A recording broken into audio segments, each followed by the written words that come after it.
Voilà, on est aujourd'hui le lundi 9 janvier et le 10 janvier et on commence notre cours Parashat Hashavua, la paracha de la semaine, et on est dans Béchalach. Béchalach est une paracha extrêmement difficile à commenter parce que qu'est-ce qu'on pourrait dire qui n'a pas déjà été dit? Des événements aussi célèbres, aussi commentés, aussi étudiés et expliqués que la traversée de la mer et la venue d'Amalek à la fin de la paracha sont des sujets qui sont tellement passe-partout que finalement on ne voit pas très bien par où commencer. Et on va essayer malgré tout de réaliser ce prodige de commenter ce qui semble déjà pourtant tellement connu. Pourquoi Amalek vient-il dans cette paracha? Pourquoi vient-il après la traversée de la mer? Pourquoi Amalek ne vient-il pas avant, lorsque nous étions en Égypte, ou lorsque l'on est sorti d'Égypte? Il y a quand même eu quelques jours entre la sortie d'Égypte et la traversée de la mer. Qu'est-ce que Amalek veut? Alors on va le prendre d'une manière très globale pour essayer de comprendre plus dans les détails de quoi il s'agit. Vous savez que sur le verset Olam Chesed Yibane, qui signifie que le monde a été créé sur le principe du Chesed. On peut traduire très faussement et très loin du sens le mot Chesed par bonté, pour dire quelque chose en français, puisqu'on est censé malgré tout le dire en français. Le monde a été créé sur le principe de la bonté, mais vous comprenez tous que cette traduction est un scandale, elle est fausse. Elle est absolument impossible. En quoi on voit dans le monde le principe de la bonté? On a déjà consacré suffisamment de cours à prouver le contraire. D'ailleurs, les maîtres qui expliquent la Torah plus profondément disent apparemment, en tous les cas, tout le contraire. Ils disent que le monde a été créé sur le principe de la gvura, de midat hadin, de la dureté, de la difficulté. Je pense que aussi loin qu'on se retourne en arrière et qu'on traverse l'histoire, on voit plutôt la dureté, la difficulté, plutôt que la bonté, l'amour, la charité, des notions qui ne sont vraies que dans les synagogues ou ailleurs, mais certainement pas sur le terrain de l'histoire. Donc que peut signifier le fait que le monde a été créé sur le principe du chesed? Alors, on va expliquer de la manière suivante. Les commentaires expliquent que le mot chesed en vérité est ici un mot codé. Le piège de traduire par le mot bonté et partir encore une fois dans des explications qui n'ont aucune prise sur la réalité, comme on vient de l'expliquer. Le mot chesed est utilisé ici pour faire allusion à une valeur numérique. La valeur numérique du mot chesed, vous savez que le génie de l'hébreu, et ce génie est utilisé à de très nombreuses reprises pour comprendre profondément la Torah, donc l'histoire, donc l'existence. La valeur numérique du mot chesed, c'est 72. Chet, 8, Samer, 60, 68, et Dalet, 4, 72. Et les commentaires expliquent que l'allusion est que le monde a été créé selon le principe du 72, du chiffre 72. Ça veut dire quoi? Ça veut dire que fondamentalement l'existence est régie par le chiffre 72. C'est le sens de Olam Chesed Yibane. On va bien sûr approfondir un peu plus, que le monde a été créé selon le principe du Chesed, c'est-à-dire selon le principe de 72. Et c'est quoi 72?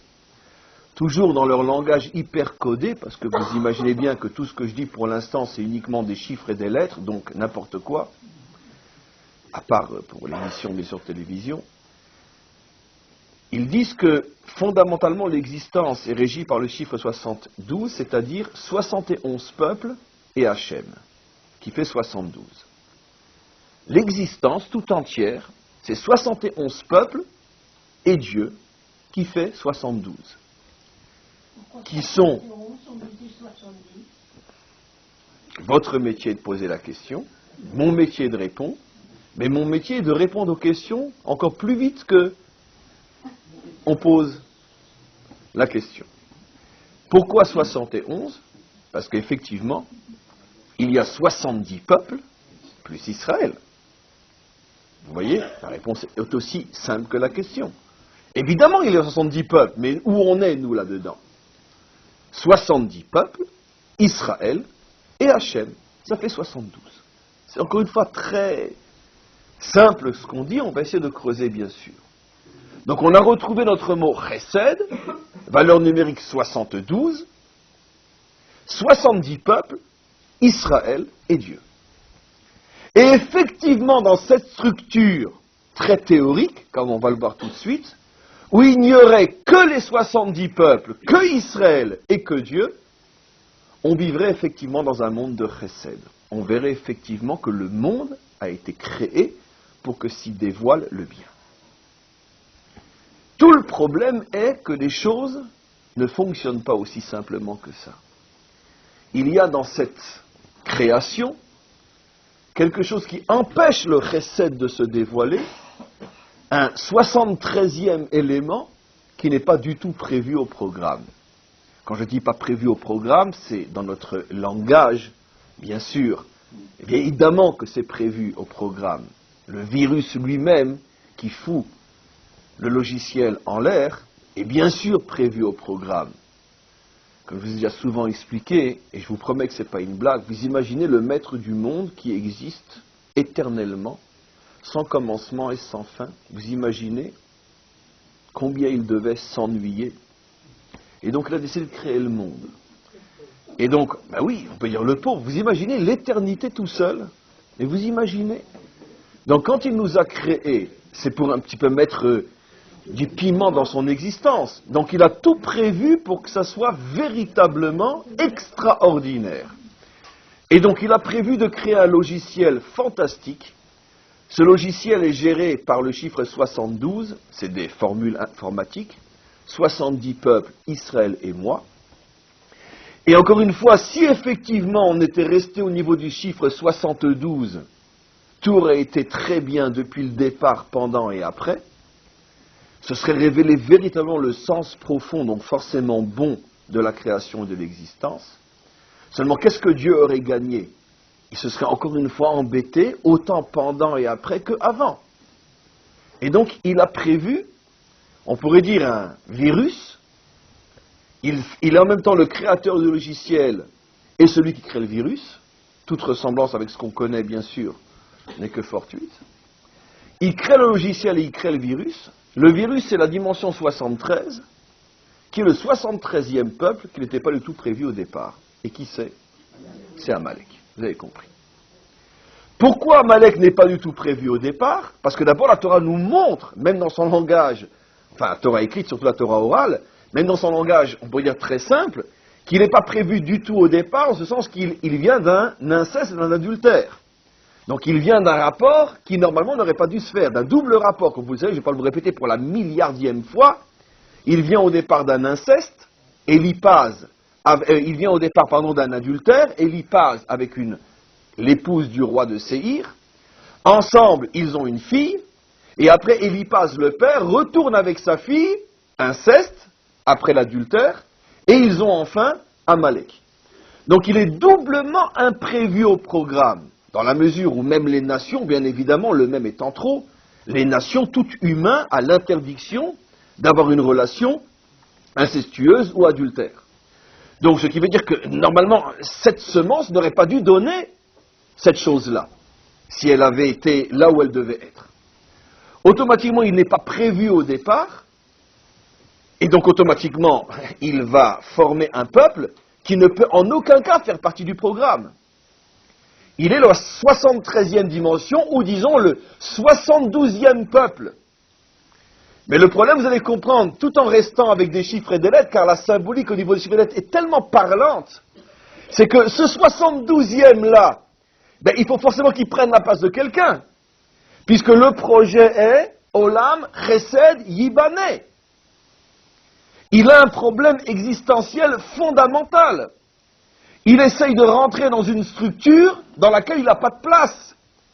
Parce que si le maître du monde a prévu que la structure est gérée par le chiffre 72, 70 peuples, un 71e peuple et moi, si le maître du monde a prévu que ça fonctionne comme ça, ce qui veut dire que dans les structures profondes de l'existence et de l'histoire, il n'y a pas de place pour un 73e par rapport à l'ensemble ou un 72e par rapport au peuple.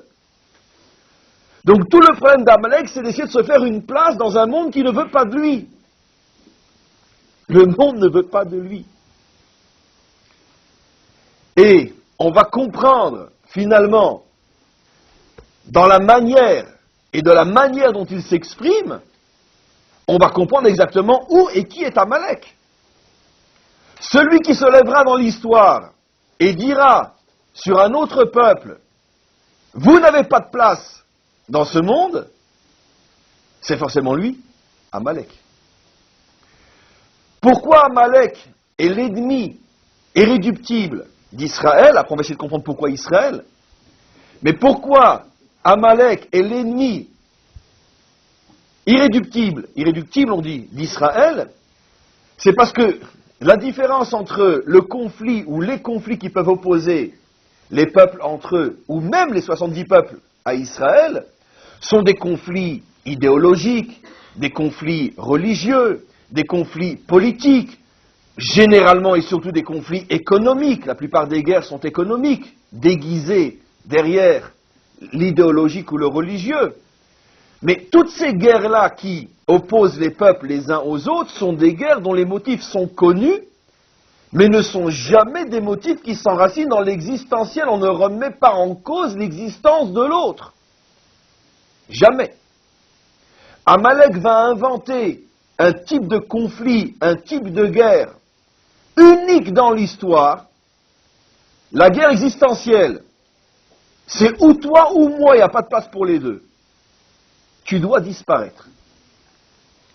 Pourquoi Amalek invente un type de guerre complètement nouveau que les nations ne connaissent pas? Jamais les Allemands ont rêvé de faire disparaître les Français ou vice-versa ou peu importe. Jamais. Non, c'est faux. Jamais. Jamais, jamais, jamais, jamais. Mais je parle des Français qui me parlent des Juifs.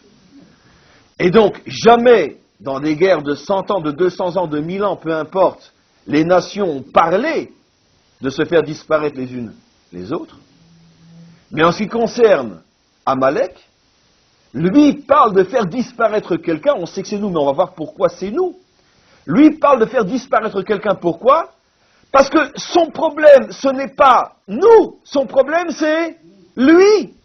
Il a besoin d'exister. Et dans le subconscient le plus profond des mécanismes les plus cachés de la psychologie d'Amalek, que seuls les maîtres d'Israël mettent en évidence, ce que lui-même ne comprend pas, ce qui finalement le fait agir et parler de cette manière, c'est que justement Amalek sait que lui n'existe pas. Amalek sait que lui est l'indésirable que le monde ne veut pas. Et comme il ne peut pas admettre d'être lui le peuple en trop, et qu'il sait que le monde pour pouvoir tenir doit retomber sur ses 72 jambes, il cherche quelle est la 73e qui gêne, et il va trouver que c'est nous. On va voir tout de suite pourquoi nous. Pourquoi je dis pourquoi nous? Parce que finalement le problème se pose, pourquoi nous? Si sur les 71 peuples, il y en a un en trop, pourquoi nous? Pourquoi il ne s'attaquerait pas, après tout, on se débarrasse plus facilement des luxembourgeois que des juifs. Ou je sais pas, bon, peut-être pas les luxembourgeois, allez, bon, on va très bien, bon, regarde. Les Suisses, j'en sais rien, moi, peu importe. Mais je comprends pas. Ça fait, les Belges, ça fait 3500 ans qu'ils se rendent compte qu'ils n'arrivent pas avec nous, ben qu'ils changent. Si tout son problème, c'est de trouver une place au sein des 71. Pour dire, j'y suis, j'y reste. Ben, t'as vu qu'avec nous, ça marche pas depuis 3500 ans. Attaque-toi à quelque chose de plus facile. Cherche un autre des 70, prends sa place et c'est fini. Pourquoi nous? Ça, on n'a pas compris. Pourquoi nous? On va essayer de comprendre pourquoi nous. Mais en tous les cas, la question se pose. Si c'est qu'un problème de se faire une place, pourquoi nous? En tous les cas, on n'est pas encore à ce niveau du cours. On va revenir à un niveau beaucoup plus global. On comprend maintenant que à chaque fois que dans l'histoire, parce que la question se pose, c'est qui Amalek? Où est Amalek? Est-ce que Amalek existe toujours? D'autant plus que le Amalek biblique semble bel et bien avoir disparu. Alors c'est quoi Amalek? C'est qui Amalek? Mais Amalek, c'est très simple. Quand vous voyez une nation qui ouvre la bouche et qui dit sur un autre peuple, tu n'as pas le droit à l'existence, c'est Amalek. Le problème, c'est que c'est toujours nous qui n'avons pas le droit à l'existence. Mais peu importe, ça c'est la deuxième partie du cours. Mais parlons globalement. Amalek, c'est celui qui dit sur un autre, tu n'as pas le droit à l'existence. C'est pas celui qui dit sur un autre, vous devez être des esclaves. C'est pas celui qui dit sur un autre, vous serez je sais pas moi, une nation ruinée. Ce n'est pas celui qui dit, vous serez dans mon empire. Ce n'est pas ça. Amalek, c'est celui qui dit, vous ne devez pas exister. Nekuda. Donc aujourd'hui, on sait où est Amalek, par exemple. D'après ce critère-là, on sait où est Amalek. Ah, il ne ressemble pas tellement à l'Amalek d'il y a 60 ans, mais peu importe. Amalek, c'est un état d'esprit. Celui qui dit à l'autre, tu ne dois pas exister. Ce qui est très difficile à comprendre, c'est que on voit que Amalek s'exprime du milieu de nations qui, elles, semblent pourtant faire, oui, partie du projet. Celui qui peut imaginer que le monde peut se passer des Perses se trompe complètement. Le monde ne peut pas se passer des Perses, d'où on le sait, mais que les Perses sont cités comme faisant partie des peuples issus, composant le monde, issus des enfants de Noach. Là où la Torah est en train d'élaborer les nations qui composent le monde. D'où on sait que les Perses sont cités, Tiras. Tiras, nos maîtres disent, c'est Paras, qui dans les temps antiques s'appelait Tiras. Peu importe, notre tradition montre que Tiras, Paras, fait partie intégrante du projet. Les Germains sont cités explicitement dans la Torah. Ashkenaz. Donc on a une difficulté ici. Vous voyez que c'est pas simple. Comment dire que Amalek est le peuple en trop qui cherche à en faire disparaître un autre pour prendre sa place, alors que par exemple les deux cas cités, soit Amalek en Allemagne, soit Amalek en Perse, dans les deux cas il s'agit d'une manière tout à fait paradoxale de peuples qui ont eux au moins la chance et le bonheur d'être cités dans la Torah. Ashkenaz et Tiras. Tiras, Paras. Si encore Amalek surgissait de peuples qui n'ont pas de traces dans la Torah, on pourrait dire peut-être voilà c'est eux. Mais comment comprendre que Amalek surgit de peuples qui ont oui une place entière dans la Torah? Comment c'est possible? Alors que le Amalek biblique, le Amalek du départ, est effectivement un peuple qui n'a pas de place dans la Torah. Alors la Torah a répondu aussi à cette notion-là, à cette question-là. Quand à la fin de la paracha, on nous dit « Timche et zecher Amalek ».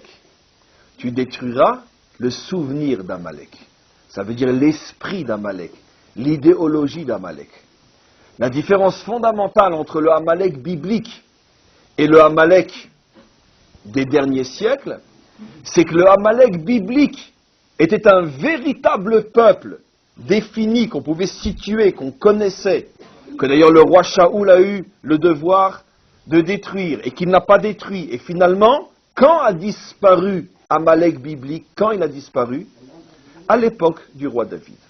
C'est le roi David qui a mis fin véritablement au royaume d'Amalek.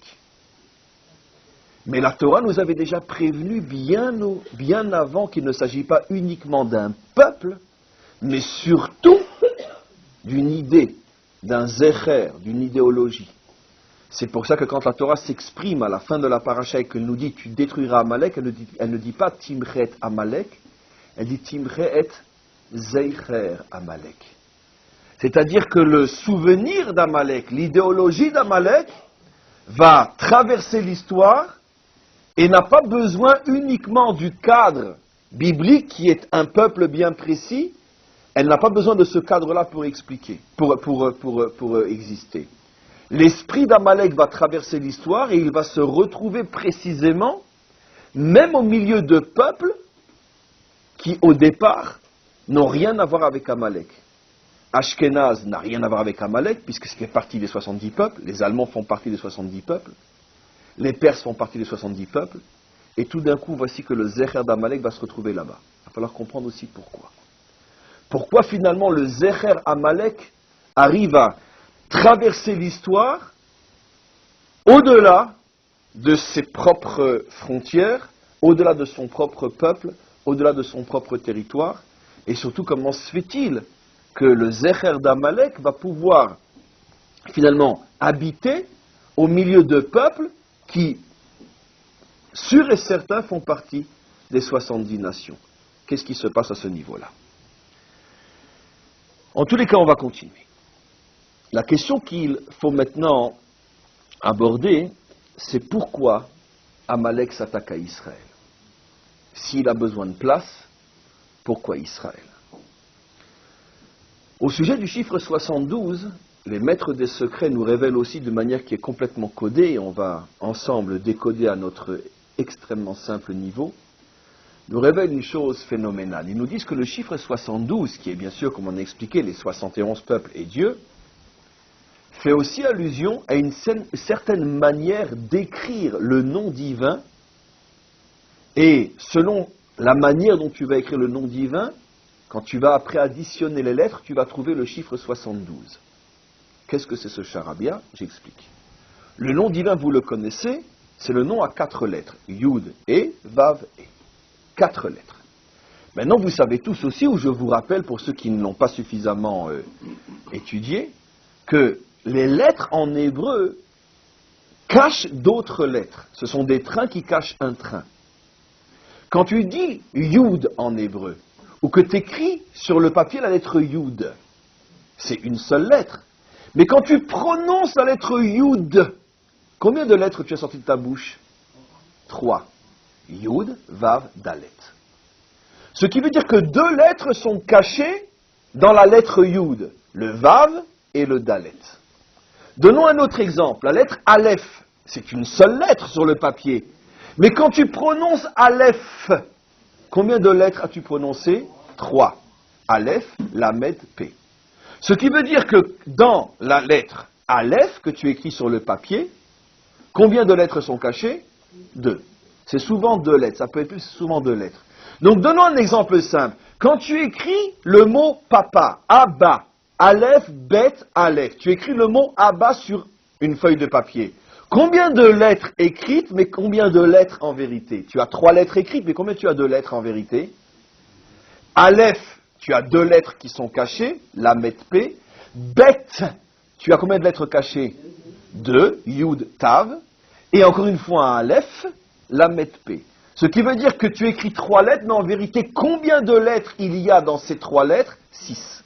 3 visibles, 3 invisibles. De la même manière, dans le nom divin qui n'a que 4 lettres, un Yud, un E, un Vav et un E, tu as le même phénomène. Quand tu vas prononcer les lettres, tu vas faire apparaître d'autres lettres qui ne se voient pas à l'écrit, mais qui s'entendent à l'oral. Yud, tu as rajouté 2 lettres, Vav, Dalet.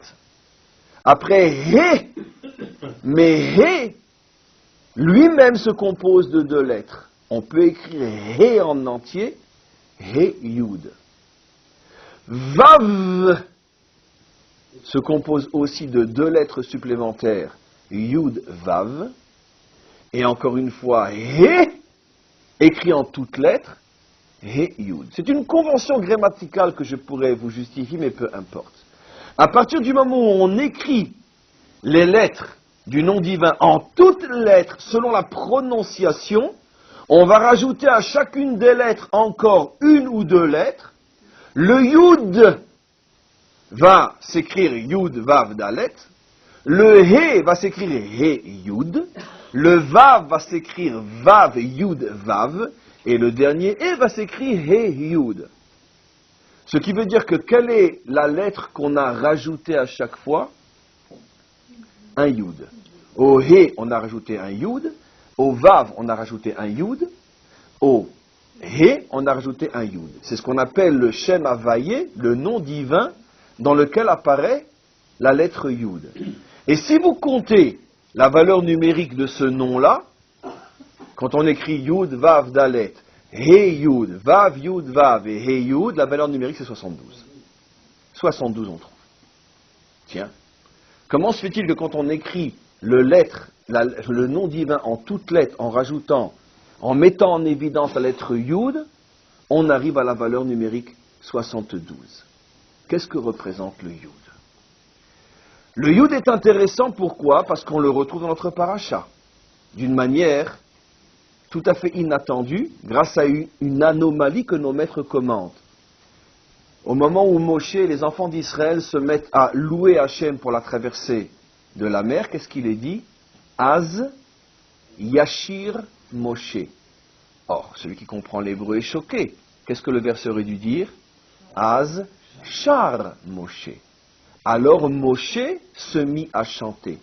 Parce que le mot Az Yashir signifie alors il chantera au futur. Alors qu'ils ont chanté tout de suite.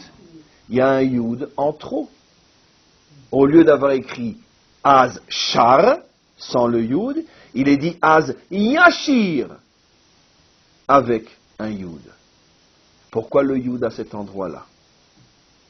Ce qui est intéressant, c'est que dans la lutte entre Moshe et Amalek, il est dit que quand les mains de Moshe étaient affaiblies, Amalek se renforçait, et quand les mains de Moshe s'élevaient, Amalek s'affaiblissait.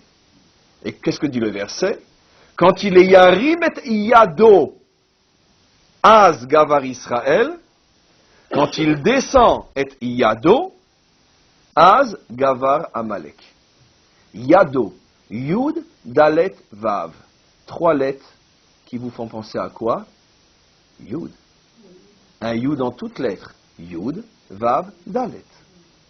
Yado, qui signifie la main, fait aussi allusion à la lettre Yud. Puisque comment se prononce la lettre Yud? Yud, Vav, Dalet. Les 3 lettres qui sont dans le mot Yado, sa main. Donc comment peut-on comprendre le verset quand la main de Moshe montait ou descendait, quand Moshe élevait le Yud ou quand Moshe faisait tomber le Yud? Tiens, on revient ici encore une fois avec la symbolique du Yud. Qu'est-ce qu'on veut nous faire comprendre par là? Que représente le Yud? Alors, le Yud est d'abord une lettre du nom divin. Première lettre du nom divin. Nos maîtres expliquent que le Yud fait allusion à la conscience. Il y a 2 forces essentielles dans le cerveau, la conscience et l'intelligence. Un homme peut être extrêmement intelligent, mais n'avoir aucune conscience. Ceux qui ont fait les V1 et les V2 à l'époque de cet Amalek-là et les lançaient sur Londres étaient extrêmement intelligents, premier peuple à avoir inventé le missile, mais il n'y avait aucune conscience. Intelligence sans conscience. Un homme peut avoir énormément de conscience, mais il n'a pas d'intelligence. Parce que, c'est certain, c'est absolument certain, si je reste dans le cadre de la Deuxième Guerre mondiale, absolument évident que ceux qui voulaient absolument éviter un conflit mondial et ont tout fait pour essayer de contenir Hitler avaient énormément de conscience, en ce sens qu'ils savaient pertinemment ce que coûterait en vie humaine une deuxième guerre mondiale, quand même 50 millions c'est pas mal, mais ils n'avaient aucune intelligence. Ils étaient plus bêtes qu'une bête. Pourquoi? Parce que s'ils avaient simplement frappé les premiers un seul petit coup, il n'y aurait pas eu de deuxième guerre mondiale. Et on aurait évité 50 millions de morts. Donc il y avait énormément de conscience, pas forcément d'intelligence. Dans tout conflit humain, des fois par excès de conscience, on s'interdit, on s'abstient de faire ce qu'il faudrait faire, parfois même agir avec violence, parfois même avec une certaine cruauté, mais un excès de conscience, c'est-à-dire qui n'est pas géré par l'intelligence, peut amener à des drames énormes. En vérité, les deux sont nécessaires, mais les deux sont dangereux lorsqu'ils sont seuls. Trop de conscience, trop d'intelligence, il faut trouver l'équilibre entre les deux. Dans la Torah, ces deux forces, la conscience et l'intelligence, sont représentées par deux lettres, le Yud et le He. Première lettre et deuxième lettre du nom divin. Mais le Yud est la lettre de la conscience. Maintenant, qu'est-ce qui dérange Amalek? On a vu, c'est Israël. Et pourquoi? Parce que la vocation d'Israël, et en ce sens-là, on comprend que ça ne peut pas être une vocation à elle seule, c'est-à-dire que ça ne peut pas être un peuple tout seul, il est forcément un peuple avec les autres, c'est que la vocation d'Israël, c'est la conscience, c'est le Yud. D'ailleurs, c'est intéressant, comment qu'on appelle un juif? Un Yid, un Yehudi. Quelle est la lettre essentielle qu'il y a dans le mot juif? Yehudi, Yud, bien sûr. Le Yud est la lettre du juif. Combien faut-il être dans une communauté pour pouvoir véritablement s'attacher à Dieu tel qu'on le demande aux juifs? 10, c'est la valeur numérique de quelle lettre? Yud. Combien de commandements avons-nous reçus? 10. Combien de coups en Égypte pour que nous puissions naître? 10. Donc on voit bien que le peuple juif est lié à la lettre Yud. La lettre Yud, c'est quoi? C'est la lettre de la conscience. Ce qui veut dire que pourquoi Israël est né? Pour incarner la conscience. Maintenant, on peut comprendre des choses absolument incroyables. C'est que la conscience, lorsqu'elle est seule, on a expliqué que ça peut devenir un défaut terrible. Quel est aujourd'hui, sans rentrer dans les détails, tout le monde peut comprendre facilement, quel est aujourd'hui le grand problème des Juifs? Un excès de quoi? De conscience, bien sûr. Comment je peux abattre un immeuble dans lequel se trouvent 1000 civils parce qu'il y a dedans un canon qui vise nos villes? Comment je peux descendre 1000 civils pour mettre fin à 2 terroristes? S'oppose à ce moment-là la conscience et l'intelligence. Ceux qui vont uniquement du côté de l'intelligence n'ont pas de problème de conscience. Qu'est-ce que dit l'intelligence? Ils tirent sur nos femmes et nos enfants, c'est eux qui tirent les premiers. Ils se mettent au milieu des civils, c'est leur problème, pas le nôtre. L'intelligence oblige une réaction avec toutes les conséquences. Mais le peuple juif, lui, est prisonnier de sa nature profonde. Le peuple juif est le peuple de la conscience. Et c'est une qualité, mais aussi un terrible défaut. Je dis toujours, ça va énerver certains d'entre vous, mais comprenez bien ce que je veux dire. Vous savez que depuis 3000 ans ou 2000 ans qu'on est en exil, il y a eu tellement de mélanges chez nous qu'on ne sait plus trop qui est juif et qui ne l'est pas. Je vais vous faire rire parce que ce que je dis est à 99% vrai. Les seuls sur lesquels on est pratiquement sûr qu'ils le sont à 100%, c'est l'extrême gauche. Vous savez pourquoi? Mais évidemment. Parce qu'ils sont tellement hyper conscients, il n'y a qu'un juif pour être comme ça. Et bien sûr. Mais oui, mais bien sûr. Il n'y a qu'un juif pour à ce point mettre la conscience au-dessus de tout. Les autres, je ne sais pas trop. Ceux qui disent tirer dans le tas, je ne suis pas tellement sûr qu'ils le sont. Mais ceux qui disent mieux vaut mourir que de tuer un civil, ceux-là, c'est sûr qu'ils sont juifs, puisque c'est le défaut fondamental de la nature juive. La conscience complètement déconnectée de la réalité. Mais puisqu'il y a conscience, c'est forcément juif. Maintenant, je fais un raccourci, mais je reviendrai un petit peu en arrière. Vous allez comprendre maintenant pourquoi Amalek choisit de s'attaquer à Israël. Parce que c'est en vérité le plus vulnérable des peuples. Parce qu'il est prisonnier de sa conscience. C'est un peuple qui a une conscience. Et cette conscience, qui est en même temps son défaut, l'âme qui le retourne contre lui-même, est sa propre tombe et son cimetière.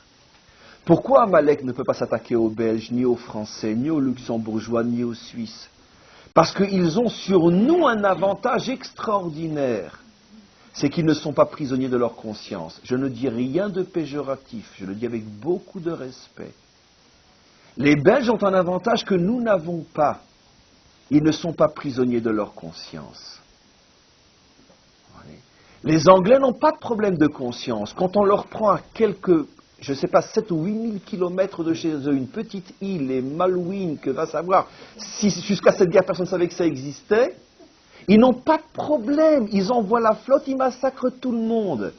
Ils n'ont aucun problème de conscience parce qu'ils agissent avec intelligence. Si tu donnes l'extrémité de ton oncle, demain ils vont te bouffer Londres. Eux n'ont aucun problème. Et ils sont, et je vais vous dire, je suis très sérieux, ne croyez pas que c'est de la démagogie que je dis. Et ils sont très grands, très respectables et très louables pour ça. Pourquoi?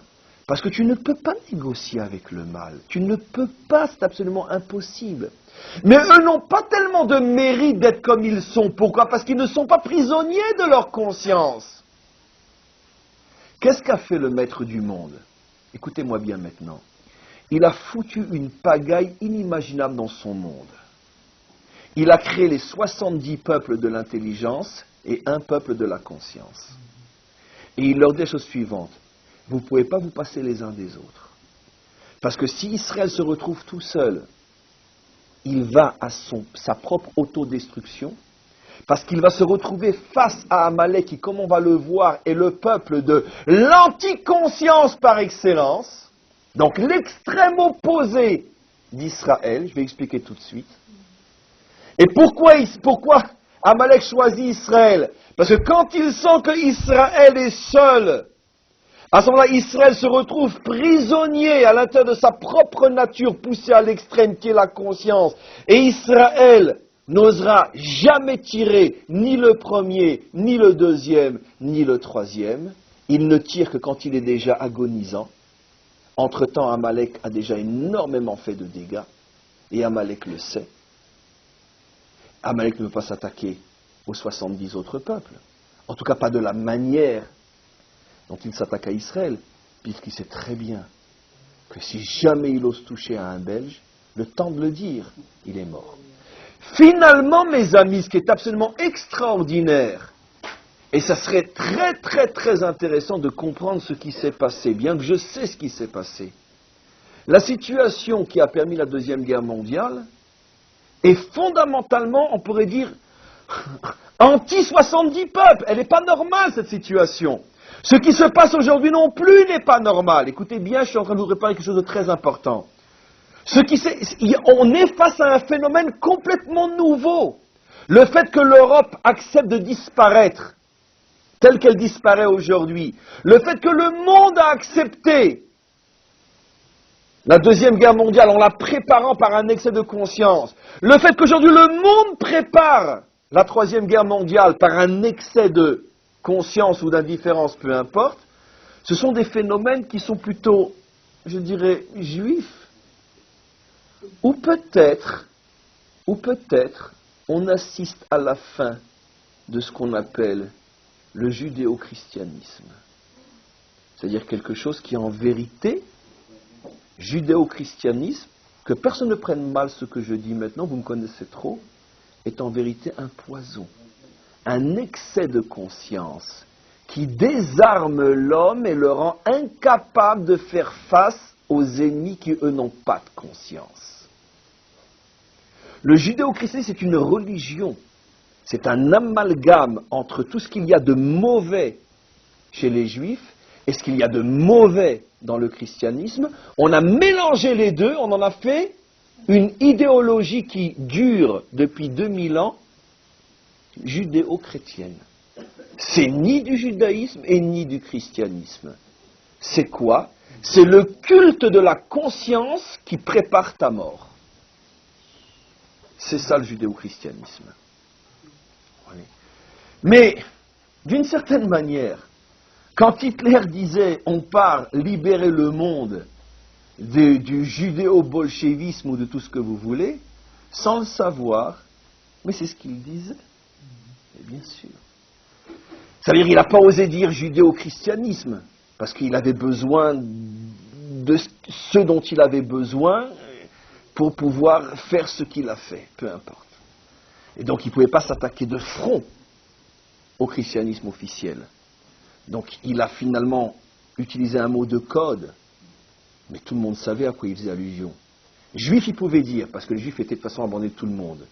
Chrétien, il ne pouvait pas dire, parce qu'il avait besoin d'un certain endroit, d'un certain état protégé, surprotégé, qui pouvait surtout après préparer et couvrir la fuite de tous ceux qu'il faudrait après cacher et faire fuir si jamais ça tourne à la catastrophe. Ce qu'ils ont d'ailleurs très très bien fait.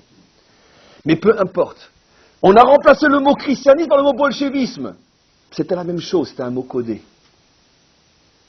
Et celui qui voulait comprendre pouvait comprendre. Mais en vérité, Hitler est parti en guerre contre qui? Contre les judéo-chrétiens. Contre cette religion de la conscience qui affaiblit, désarme et rend vulnérable. Mais 2000 ans de judéo-christianisme, ça veut dire ni de judaïsme, ni de christianisme, ne nous trompons pas, a permis d'arriver à la Deuxième Guerre mondiale, où tout un monde s'est préparé à s'autodétruire. Et vous croyez que le monde a pris une leçon? Mais ce n'était qu'un brouillon, qu'une préparation à ce que malheureusement les prophètes, il n'y a pas un réveil au dernier moment, ce que les prophètes ont prévu et prédit juste avant la délivrance finale. Donc qu'est-ce qui se passe? Le maître du monde, en vérité, il est très bon. Et le maître du monde, il veut effectivement créer le monde sur le principe du chesed. Il dit, je donne 70 nations chez lesquelles va briller essentiellement l'intelligence. Je n'ai pas dit qu'il n'y a pas de conscience, mais surtout l'intelligence. Ça veut dire, tu m'attaques, je ne fais pas de cadeau. Rien que tu penses dans tes rêves à m'attaquer, tu n'existes déjà plus. Moi, je ne te fais pas de mal, mais si tu veux me faire du mal, tu n'existes plus. Seulement d'un autre côté, le monde ne peut pas être qu'au niveau de ces 70 peuples qui, eux, n'ont pas de problème de conscience. Pourquoi? Parce que dans ce cas-là, il est évident que le monde va sombrer dans quoi? Dans la méchanceté, dans le pragmatisme, dans le matérialisme et dans un monde sans Dieu. Or, n'oublions pas qu'on doit arriver à 72, il faut aussi la dimension divine. Qu'est-ce que fait le maître du monde? Il crée Israël. C'est qui Israël? C'est le peuple de la conscience, le peuple qui réfléchit 1000 fois avant de se dire s'il doit tirer ou non. Un peuple de fous. Un peuple de fous qui fait descendre les uns après les autres sur un bateau où ils voient qu'ils sont en train de se faire massacrer en bas, qui fait descendre les uns après les autres des soldats qui se retrouvent tout seuls dans une foule de fous. Et le comble de l'ironie de la chose, vous la connaissez tous, c'est que finalement c'est nous les fautifs. Jamais le monde n'aurait osé faire ce coup-là aux Belges. Pourquoi? Parce que c'est absolument évident, parce qu'eux sont intelligents. Ne croyez pas que je suis en train de me foutre des nations. Je suis très sérieux, eux sont intelligents. Donc c'est absolument impossible de leur faire un coup pareil. Mais avec les Juifs, ça marche. Puisque c'est le peuple de la conscience. Donc c'est sûr qu'avec eux, ça marche. Donc, on les fait descendre les uns après les autres, ils se font massacrer en bas, et évidemment, il faut bien réagir à un certain moment, mais toujours trop tard. Alors si tu avais réagi tout de suite, comme les Belges l'auraient fait, t'envoies 3-4 grenades lacrymogènes, tu ne tues personne, tout le monde se planque dans les cales, et tu fais descendre 50 soldats en même temps, il n'y aurait pas eu un coup de feu, pas un mort. Mais comme les Juifs ont de la conscience, ils font descendre un seul soldat pour bien montrer au monde que nous, on veut faire de mal à personne. Regardez comment on se met en danger. Mais de toute façon, ça se retourne contre toi, espèce d'idiot, tu seras de toute façon obligé de tirer. Alors sois un peu belge de temps en temps. Comprenez? Voilà. Mais donc, qu'est-ce qui fait le maître du monde? On revient maintenant. Ben oui, c'est faux l'histoire sur les Belges. Au contraire. Les Belges auraient su quoi faire, ils sont très intelligents. Et donc on revient maintenant, les Belges, les Français, peu importe. On revient maintenant à notre histoire. Qu'est-ce que fait le maître du monde? Il dit voilà. Je veux être présent dans mon monde, je veux être la 72e dimension. 72 qui est le nom divin dans lequel apparaît le Yud, la conscience. Pour que Dieu soit dans son monde, il faut forcément qu'il y ait dans son monde un peuple qui ait la conscience. Seulement, le maître du monde sait très bien que rien n'est plus extraordinaire que la conscience, mais rien n'est plus aussi dangereux que la confiance si elle se trouve confrontée à celui qui n'en a pas du tout. Qu'est-ce que fait le maître du monde? Il met à côté d'Israël 70 peuples. Et il leur dit à chacun, vous ne pouvez pas vous passer les uns des autres. Le projet, il est vous tous en même temps. 71 et moi, Olam Chesed Bané. Le problème, c'est que quoi? C'est que vient Amalek. Et Amalek, il détourne chacun du véritable projet. Pourquoi Amalek vient juste après la traversée de la mer? Il y a des milliards de réponses à ça. Mais la plus simple qui nous intéresse, celle qui est dite par nos maîtres, celle qui est rapportée par Rashi, regardez à la fin de notre paracha. Après ou au moment de la traversée, le monde lui-même prend conscience de l'existence de Dieu et de la grandeur d'Israël et de la nécessité de reconstruire un monde selon les nouvelles donnes qui sont 70 peuples, Israël et Dieu. C'est ce que dit Rashi. Ça a été quelque chose qui a traumatisé positivement les nations. Elles se sont rendues compte que, waouh! Quand Amalek voit ça, il accourt affolé. Mince!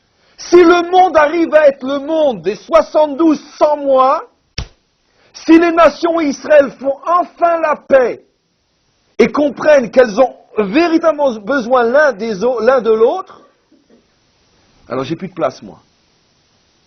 Et donc il attaque à ce moment-là. Qu'est-ce qu'il fait, dit Rashi dans son langage hyper codé? Le monde ressemble, ou plutôt Israël ressemble à ce moment-là à une marmite bouillante que on a peur d'approcher, de peur de se brûler, de peur de se brûler. Qu'est-ce que fait Amalek? Il se jette dans la marmite, il sait qu'il va se faire lui-même brûler, mais l'essentiel c'est de quoi? C'est de refroidir. Déconner, ça veut dire quoi? Il voit que le monde est chaud, que le monde est en train de comprendre véritablement ce que le maître du monde veut et comment les choses doivent fonctionner. À ce moment-là, il se suicide, mais l'essentiel c'est que la soudure entre Israël et les nations ne puisse pas se faire. À chaque fois que dans l'histoire, il y a une possibilité d'entente et de compréhension entre Israël et les nations, vient Amalek. Je vous signale que même pour la petite histoire historique, le dernier Amalek, bien qu'aujourd'hui c'est déjà de l'avant-dernier, puisque le dernier il est devant nos yeux aujourd'hui, mais l'avant-dernier Amalek, il vient à quel moment? Mais à un moment où il se rend compte que finalement les nations sont prêtes, bien sûr avec toutes les difficultés, les crises et les vomissements d'un accouchement, mais les nations se font à l'idée finalement de la renaissance d'Israël sur sa terre. Mais n'oublions pas que ça fait quand même de nombreuses décennies que les Juifs reviennent ici, construisent des communautés agricoles, et avec tous les du monde, mais le monde n'est quand même pas complètement contre. On laisse plus ou moins faire. Et ça affole deux personnes qui ne sont qu'une, en vérité, comme on le voit dans notre paracha, les Philistins et Amalek. Comme par hasard cités dans la même paracha. L'un au début et l'un à la fin. Les Philistins, le Moufti et Hitler se rencontrent et comprennent ensemble qu'en tant que Amalécites, ils ne peuvent pas laisser les nations accepter qu'Israël puisse renaître sur sa terre, parce que dans ce cas-là, c'est la fin de tous ceux qui ne font pas partie du projet. Et c'est pour ça qu'il attaque. Comme je pense, et j'espère que vous le savez, vous comprenez, que le véritable motif de la Shoah n'a pas été l'antisémitisme dans le sens pur et dur, mais véritablement le désir, la volonté de stopper la reconstruction d'Israël sur sa terre, comme de plus en plus de livres, d'ouvrages, de reportages et d'émissions ont été faits à ce sujet-là.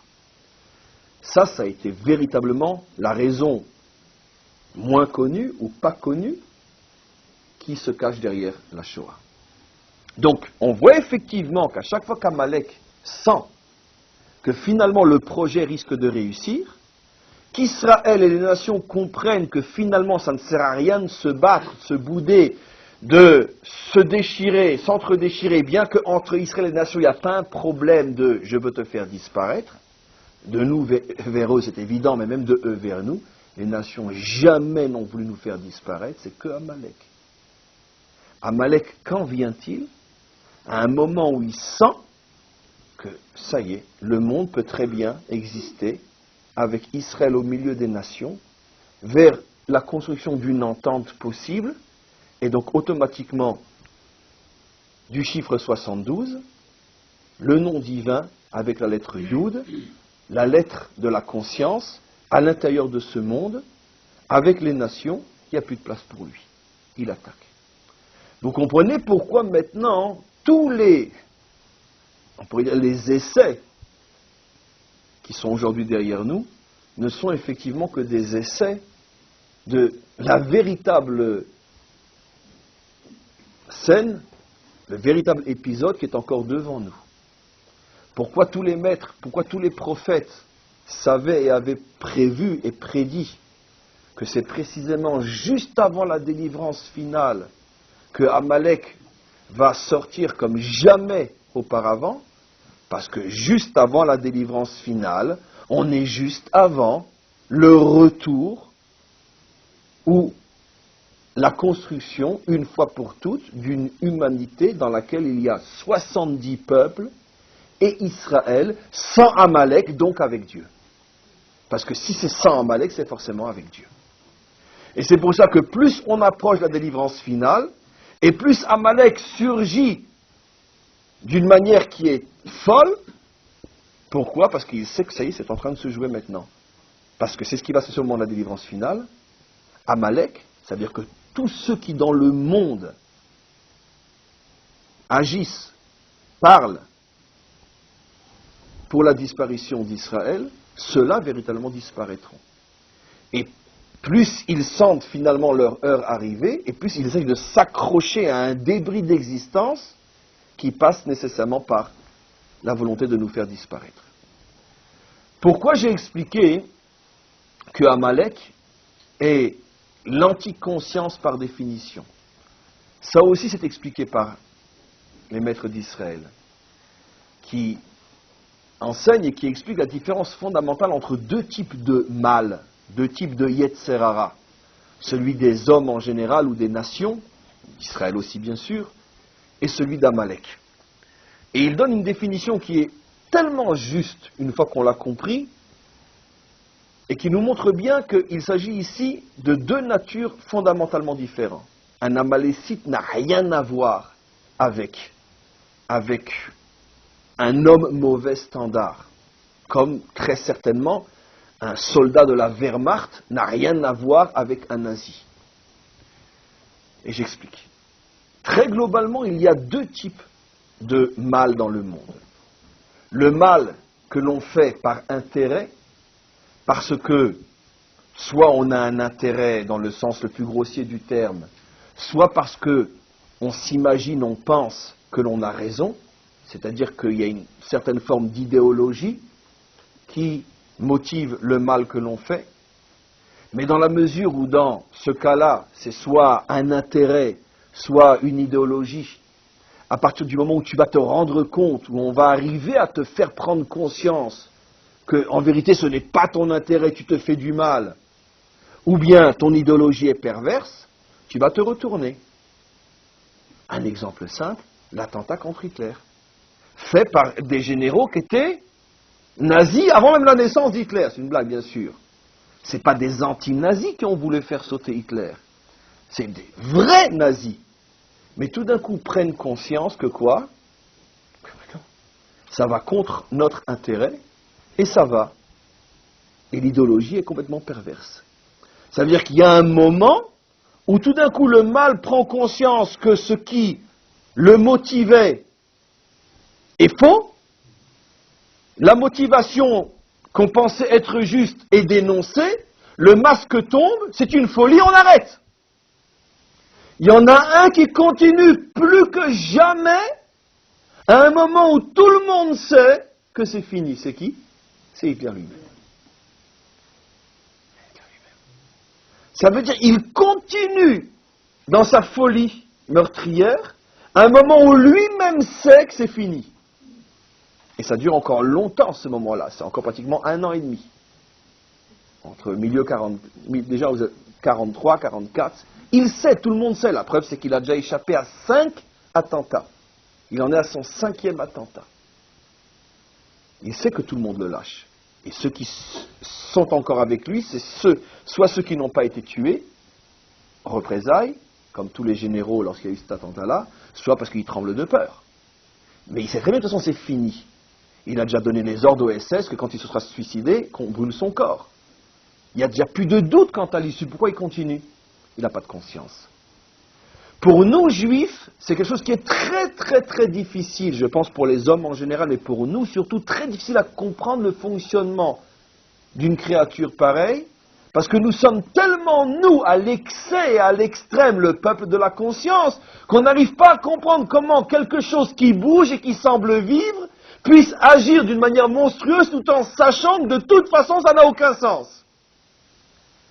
Parce qu'il s'agit de comprendre quelque chose qui est à l'extrême opposé, même du pire d'entre nous. On ne peut pas comprendre une chose pareille. Même les nations ne peuvent pas comprendre. C'est pour ça qu'elles se sont fait avoir, d'une certaine manière, victimes de l'idéologie judéo-chrétienne, comme j'ai expliqué. Mais quoi qu'il en soit, pour nous, c'est absolument impossible de comprendre comment ça fonctionne, Amalek.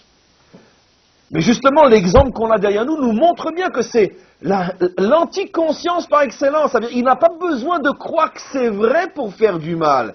Il n'a pas besoin de se mentir à lui-même et d'être persuadé que... Il n'a pas besoin. Il sait que c'est faux, il sait que c'est mal, il sait qu'il se fait du mal. Les derniers soldats qu'il envoie sur le front sont des gosses de 13 ou 14 ans. On a tous se souvenir de ces images quand ils sont arrêtés par les Américains, ils sont en train de pleurer.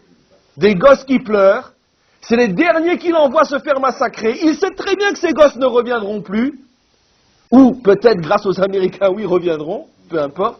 Ils seront pas. Comment? Ils seront pas. Peut-être. En tous les cas, il sait très bien ce qui va se passer, mais il n'a pas de conscience. Pourquoi il n'a pas de conscience? Parce que c'est Amalek.